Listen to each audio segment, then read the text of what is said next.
All right. So I'm just going to cut the top off of this bottle.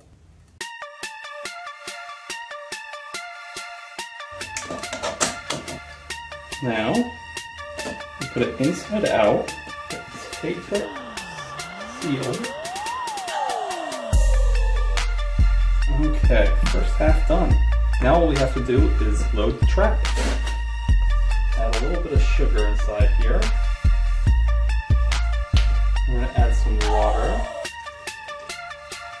Push that around a bit.